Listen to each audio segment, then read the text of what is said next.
ఇప్పటికే బీఆర్ఎస్ పార్టీకి సంబంధించిన ఎమ్మెల్యేలు అధికార కాంగ్రెస్ పార్టీలో చేరుతున్న నేపథ్యంలో బీఆర్ఎస్ పార్టీ అలర్ట్ అయింది. ప్రధానంగా సుప్రీంకోర్టు గతంలో ఒక తీర్పు ఇచ్చింది. ముఖ్యంగా ఎమ్మెల్యేలు ఒక పార్టీ నుంచి గెలిచి మరో పార్టీలోకి ఫిరాయింపు అయితే అంటే పార్టీ మారితే 3 నెలల్లోపు వారిపై ఏదో ఒక చర్య ఉండేలాగా చర్యలు తీసుకోవాలంటూ ఒక తీర్పు ఇచ్చింది. ఆ తీర్పుకు అనుగుణంగా ఇప్పటికే బీఆర్ఎస్ పార్టీకి సంబంధించిన 5గురు ఎమ్మెల్యేలు తాజాగా రాత్రి Jagtial MLA Sanjay Kumar BRS party నుంచి కాంగ్రెస్ పార్టీలో చేరారు. దీంతో బీఆర్ఎస్ పార్టీ నుంచి కాంగ్రెస్ పార్టీలో చేరిన ఎమ్మెల్యేల సంఖ్య 5కు మారింది.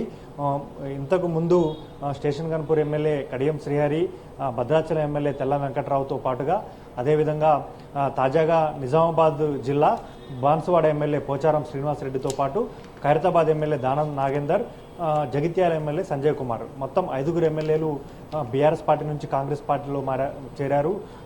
దానం నాగేందర్ అయితే కాంగ్రెస్ పార్టీలో చేరిన తర్వాత కాంగ్రెస్ పార్టీ బీఫామ్ పైన సికింద్రాబాద్ పార్లమెంట్ సభ్యుడిగా పోటీ చేసి ఓడిపోయారు. దీంతో దానం నాగేందర్పై అనర్హత వేటు వేయాలంటూ గతంలోనే బీఆర్ఎస్ పార్టీ రాష్ట్ర హైకోర్టును ఆశ్రయించింది. దీనిపై ఈ నెల 27వ తేదీన విచారణకు రానున్న నేపథ్యంలో ఇప్పుడు తాజాగా బీఆర్ఎస్ పార్టీ సుప్రీంకోర్టును ఆశ్రయించబోతోంది. ముఖ్యంగా సుప్రీంకోర్టు గతంలో ఇచ్చిన తీర్పు అనుగుణంగా అదేవిధంగా సెక్షన్ 33 పేరాలో ఉన్నటువంటి నిబంధనలకు అనుగుణంగా బీఆర్ఎస్ పార్టీ నుంచి కాంగ్రెస్ పార్టీలో మారిన ఎమ్మెల్యేలపై అనర్హత వేటు వేయాలని బీఆర్ఎస్ పార్టీ కోరబోతుంది. అంటే ఏదైనా రాజకీయ పార్టీ నుంచి ఆ పార్టీ గుర్తుపై గెలుపొంది వేరే పార్టీలోకి ఫిరాయింపులు జరిపితే 2/3 వంతు ఎమ్మెల్యేలు పార్టీ మారాల్సి ఉంటుంది. గతంలో బీఆర్ఎస్ పార్టీ 2014లో కావచ్చు, 2018లో కాంగ్రెస్ పార్టీ నుంచి బీఆర్ఎస్ పార్టీలోకి ఎమ్మెల్యేలను చేర్చుకున్నప్పుడు ఒకేసారి వారందరినీ పార్టీలో చేర్చుకొని వారి చేత లేఖ రాయించి ఎల్పీని అంటే కాంగ్రెస్ ఎల్పీని బీఆర్ఎస్ ఎల్పీలో విలీనం చేయించుకున్నట్లుగా లేఖ తీసుకున్నారు. ఇప్పుడు కాంగ్రెస్ పార్టీ మాత్రం విడివిడిగా ఎమ్మెల్యేలను చేర్చుకుంటున్న నేపథ్యంలో బీఆర్ఎస్ పార్టీ దీన్ని అదునుగా భావించి సుప్రీంకోర్టులో పిటిషన్ వేయాలని భావిస్తోంది. ముఖ్యంగా ఇప్పుడు బీఆర్ఎస్ పార్టీకి 38 మంది ఎమ్మెల్యేలు ఉన్నారు.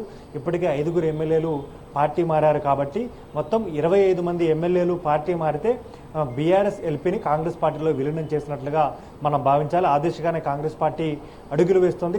అయితే అంతకు ముందు మాత్రం ఒక్కొక్కరిగా ఎమ్మెల్యేలను పార్టీలో చేర్చుకుంటున్న పరిస్థితి మనకు కనపడుతుంది. దీంతో 3 నెలల్లోపు ఒక ఎమ్మెల్యే పార్టీ మారితే చట్టానికి అనుగుణంగా 3 నెలల్లోపు వారిపైన చర్యలు తీసుకోవాల్సి ఉంటుంది. కాబట్టి వారిపై అనర్హత పిటిషన్ వేయాలంటూ బీఆర్ఎస్ పార్టీ కోరుతోంది. అందులో భాగంగానే సుప్రీంకోర్టును బీఆర్ఎస్ పార్టీ ఆశ్రయించబోతున్నట్లుగా తెలుస్తోంది. కానీ ఇప్పటికే బీఆర్ఎస్ పార్టీకి సంబంధించిన అనేక మంది ఎమ్మెల్యేలు కాంగ్రెస్ పార్టీలో చేరడానికి రంగం సిద్ధం చేస్తున్నట్లుగా తెలుస్తోంది.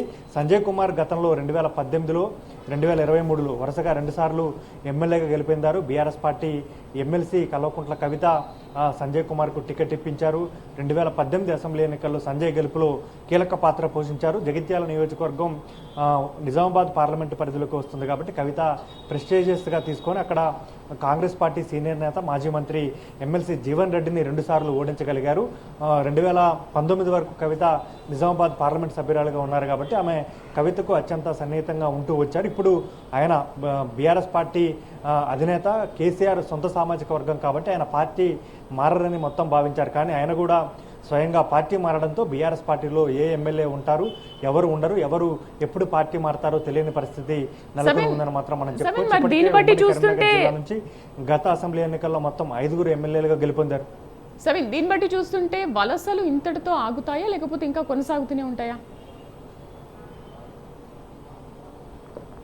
అంటే బీఆర్ఎస్ పార్టీని దెబ్బకొట్టేందుకే కాంగ్రెస్ పార్టీ రంగం సిద్ధం చేసుకున్నట్లుగా తెలుస్తోంది. అందులో భాగంగానే బీఆర్ఎస్ ఎల్పీని విలీనం చేసుకునే దిశగా కాంగ్రెస్ పార్టీ కసరత్తులు చేస్తోంది. అందులో భాగంగానే బీఆర్ఎస్ పార్టీకి సంబంధించి దాదాపు 20 మందికి పైగా ఎమ్మెల్యేలను కాంగ్రెస్ పార్టీలో చేర్చుకొని బీఆర్ఎస్ ఎల్పీని కాంగ్రెస్ ఎల్పీలో విలీనం చేసుకోవాలని భావిస్తోంది. ఇక వలసలు ఇంకా రాబోయే రోజుల్లో మరిన్ని వలసలు ఉంటాయనే కాంగ్రెస్ వర్గాల నుంచి కావచ్చు, ఇటు బీఆర్ఎస్ వర్గాల నుంచి మనకు సమాచారం అందుతుంది. ప్రధానంగా బీఆర్ఎస్ పార్టీ నుంచి అనేక మంది ఎమ్మెల్యేలతో కాంగ్రెస్ పార్టీ నేతలు టచ్లోకి వెళ్ళి వారిని కాంగ్రెస్ పార్టీలోకి తీసుకెళ్తున్న పరిస్థితి మనకు కనపడుతుంది. ముందుగా నియోజకవర్గంలో వారిని కట్టడి చేయడం, ప్రధానంగా బీఆర్ఎస్ పార్టీకి సంబంధించిన ఎమ్మెల్యేలు ఉన్న నియోజకవర్గాల్లో ప్రోటోకాల్ సమస్యలు తలెత్తే విధంగా చేయడం, అదేవిధంగా అధికారులు సహకరించకపోవడంతో పాటు ప్రోటోకాల్ సమస్యలు, వారికి ఆయా నియోజకవర్గాల్లో ఆయా జిల్లాల్లో ఉన్నటువంటి వ్యాపార లావాదేవీలపై వారిని ఆర్థికంగా దెబ్బ కొట్టడం, వారి ఆర్థిక మూలాలను దెబ్బతీయడం ద్వారా వారు పార్టీ మారే విధంగా చేసే విధంగా కాంగ్రెస్ పార్టీ చర్యలు చేపడుతోంది. అందులో భాగంగానే బీఆర్ఎస్ పార్టీకి సంబంధించిన అనేక మంది ఎమ్మెల్యేలు పార్టీ మారేందుకు రంగం సిద్ధం చేసుకుంటున్నారు. తాజాగా మాజీ మంత్రి, మాజీ స్పీకర్గా ఉన్న పోచారం శ్రీనివాసరెడ్డి కూడా బాన్సువాడ నియోజకవర్గంలో తనకు ఉన్న క్రషర్ వ్యాపారంతో పాటు ఇసుక వ్యాపారాన్ని కాంగ్రెస్ పార్టీకి సంబంధించిన అక్కడున్న ఇన్ఛార్జ్ ఏనుగు రవీందర్ రెడ్డి కట్టడి చేయడంతో ఆయన పార్టీ మారనే ప్రచారం జరుగుతోంది. ఇప్పుడు బీఆర్ఎస్ పార్టీకి సంబంధించిన ఎమ్మెల్యేల్లో ఉన్నటువంటి నియోజకవర్గంలో ప్రోటోకాల్ సమస్యలతో పాటు నియోజకవర్గాల్లో వారి పెత్తనం, అధికారులు కావచ్చు, పోలీసు యంత్రాంగం కావచ్చు, వారి మాట వినకుండా చేయడం ద్వారా వారిని పార్టీలోకి రప్పించేందుకు కాంగ్రెస్ పార్టీ చర్యలు చేపడుతుందని చెప్పుకోవచ్చు. సబీన్, అటు ఇలా వరుస వలసలు కొనసాగుతున్న నేపథ్యంలో అటు బీఆర్ఎస్ తమ ఎమ్మెల్యేలను ఏ విధంగా కాపాడుకుంటోంది, అటు వెళ్లకుండా ఎటువంటి సూచనలు చేస్తోంది నేతలందరికీ అండ్ ఎమ్మెల్యేలందరికీ కూడా? ఎవరైతే ఎమ్మెల్యేలు మారతారో వారితో ముందుగానే బీఆర్ఎస్ పార్టీకి సంబంధించిన కీలక నేతలు, వర్కింగ్ ప్రెసిడెంట్ కేటీఆర్తో పాటు హరీష్ రావు కూడా వారితో మాట్లాడుతున్నారు, సంప్రదింపులు జరుపుతున్నారు. మరోవైపు బీఆర్ఎస్ అధినేత కేసీఆర్ కూడా వారిని ఫామ్ హౌస్కు పిలిపించుకొని చర్చలు జరుపుతున్నారు. పార్టీ మారకుండా ఉండండి, ఖచ్చితంగా భవిష్యత్తు మనదే, వచ్చే అసెంబ్లీ ఎన్నికల్లో బీఆర్ఎస్ పార్టీ అధికారంలోకి వస్తుంది, ఇప్పుడు ప్రభుత్వం పెట్టే తాత్కాలిక ఇబ్బందులను తట్టుకుని నిలబడాలని కేసీఆర్ వారికి చెప్తున్నారు. వారు కేసీఆర్ ముందు సరే అంటున్నప్పటికీ ఆ తర్వాత మాత్రం పార్టీ మారుతున్నారు. నేరుగా సీఎం రేవంత్ రెడ్డి నివాసానికి వెళ్లి పార్టీ మారుతున్న పరిస్థితి అయితే మనకు కనబడుతుంది. బీఆర్ఎస్ పార్టీ శతవిధాల ప్రయత్నం చేస్తున్నప్పటికీ ఎమ్మెల్యేలు మాత్రం, మెజారిటీ ఎమ్మెల్యేలు పార్టీ మారేందుకే మొగ్గు చూపుతున్నట్లుగా తెలుస్తోంది. ఎందుకంటే ఇప్పుడు ప్రధాన ప్రతిపక్షంగా ఉన్నారు, ప్రతిపక్షంలో ఉన్నారు కాబట్టి రాజకీయ భవిష్యత్తు ఉండాలంటే, అంటే క్యాడర్ కూడా వారిపైన ఒత్తిడి తీసుకొస్తోంది. మరోవైపు వచ్చే 5 ఏళ్ల తర్వాత అసెంబ్లీ ఎన్నికల్లో పోటీ చేసి ఎమ్మెల్యేగా తిరిగి గెలవాలంటే అధికార పార్టీలోనే ఉంటేనే మేలు జరుగుతుందనే ఉద్దేశంతో ప్రతిపక్ష పార్టీలకు సంబంధించిన బీఆర్ఎస్ ఎమ్మెల్యేలు ఉన్నట్లుగా తెలుస్తోంది. అందుకే వారు పార్టీ మారేందుకే మొగ్గు చూపుతున్నట్లుగా తెలుస్తోంది. 2014, 2018 రెండు అసెంబ్లీ ఎన్నికల్లోనూ బీఆర్ఎస్ పార్టీ అధికారంలో ఉన్నప్పుడు ఇదే సాంప్రదాయాన్ని కొనసాగించింది. కాంగ్రెస్ పార్టీకి సంబంధించిన ఎమ్మెల్యేలను బీఆర్ఎస్ పార్టీలో చేర్చుకొని కాంగ్రెస్ ఎల్పీని విలీనం చేసుకుంది. ఇప్పుడు కాంగ్రెస్ పార్టీ అధికారంలోకి వచ్చిన తర్వాత బీఆర్ఎస్ పార్టీని దెబ్బ కొట్టేందుకు బీఆర్ఎస్ ఎల్పీని కాంగ్రెస్ పార్టీ ఎల్పీలో విలీనం చేసుకునేందుకు వ్యూహాత్మకంగా అడుగులు వేస్తోంది. అందులో భాగంగానే ఇప్పటికే 5 ఎమ్మెల్యేలను బీఆర్ఎస్ పార్టీ నుంచి కాంగ్రెస్ పార్టీలో చేర్చుకున్నారు. మరి అనర్హత విషయంలో సుప్రీంకోర్టును ఆశ్రయిస్తున్న నేపథ్యంలో అంతకు ముందు చేరిన నేతలు కానీ లేకపోతే రీసెంట్గా చేరిన ఎమ్మెల్యేలు కానీ అసలు వాళ్ళు ఏమంటున్నారు, ఎటువంటి స్పందన వ్యక్తం చేస్తున్నారు? మరి